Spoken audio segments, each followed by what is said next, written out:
they're just amazing, right? I mean, we don't have many insects that stay underground, as immatures for this long. It's, I think, pretty amazing. So that's really, really exciting for these periodical cicadas, these two broods that are going to be emerging this year. But for any periodical cicadas, we had that big emergence back in 2021. These two broods this year, though, individually, they're not necessarily any more special than the other, but the big deal is the fact that they will be emerging in synchrony for the first time in, I think it's like 180 years or something. It's a really long time. So it's in the states where both emergences are going to be really big. It's a huge deal.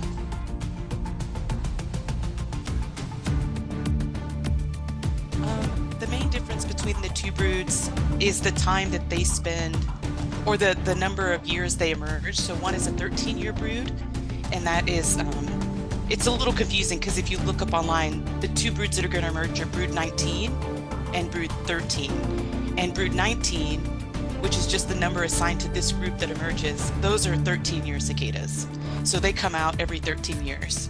And then brood 13, which is a little bit confusing, it's named brood 13, they emerge every 17 years.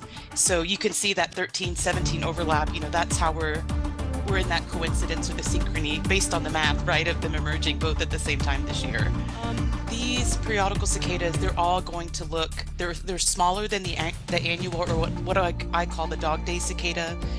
So the periodical cicadas are smaller. They're kind of blackish, bluish, dark color. They do have the red eyes and the orange wings.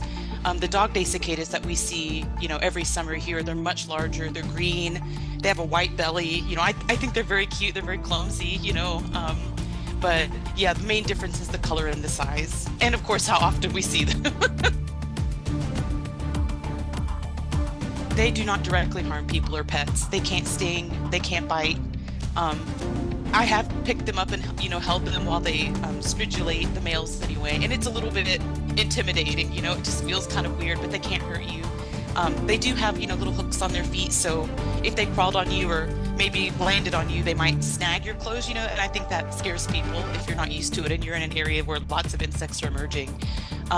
In terms of pets, I mean, I hear from folks, I have a dog recently, but the last emergence, people's pets really like to eat the cicadas, and people too in some parts of the region, but they can't directly hurt you. I guess if your dog or cat eats too many, they might get a little bit of an upset stomach, but not because of any poison or anything. It's just, the gluttony kind of, I'm going to eat everything while I can.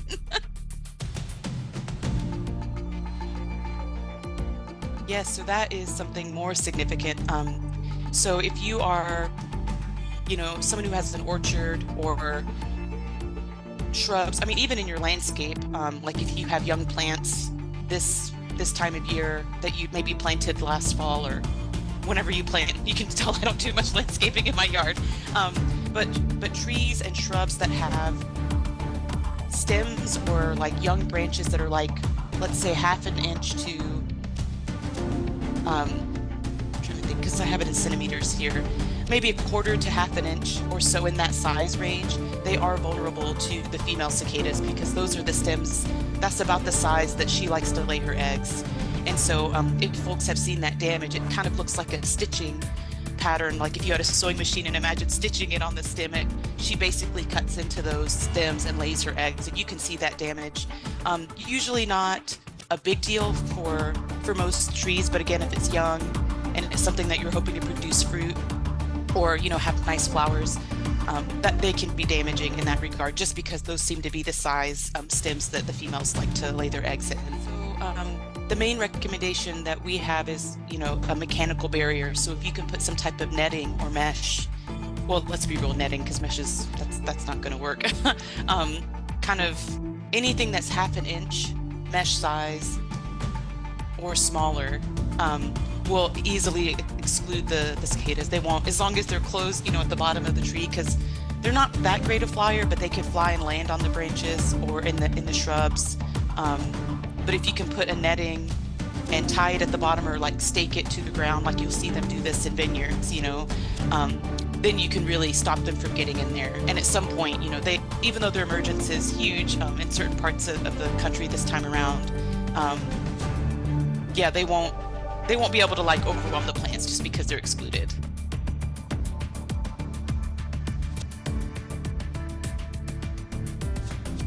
You know, this mass emergence, this is like the ultimate Thanksgiving meal for so many other animals in our landscape, right? Chipmunks, squirrels, foxes, birds, I mean, other insects, right? I mean, they're just able to eat all these insects, and whatever, of course, they don't eat, you know, just falls to the ground, and that contributes a lot of nutrition to the forests and areas where these cicadas would be emerging. So it's a pretty amazing wonder that has benefits, right, for everybody.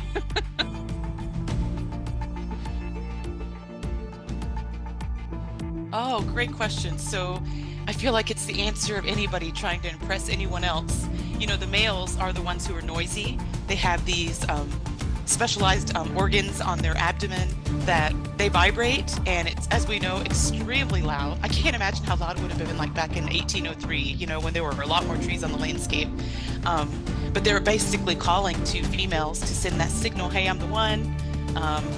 Come find me. And the females then come to the males, and yeah, they mate, and you know, they only have so much time, because even though they spend so many years underground, the adults maybe will be alive for a month or so, and then they're gone. So they're kind of like mayflies in that way, a little bit more, well, they have greater longevity, but in the big scheme, like, they're living a short, wild, you know, adult life, and then they're gone again. So that's why all the noise all the time.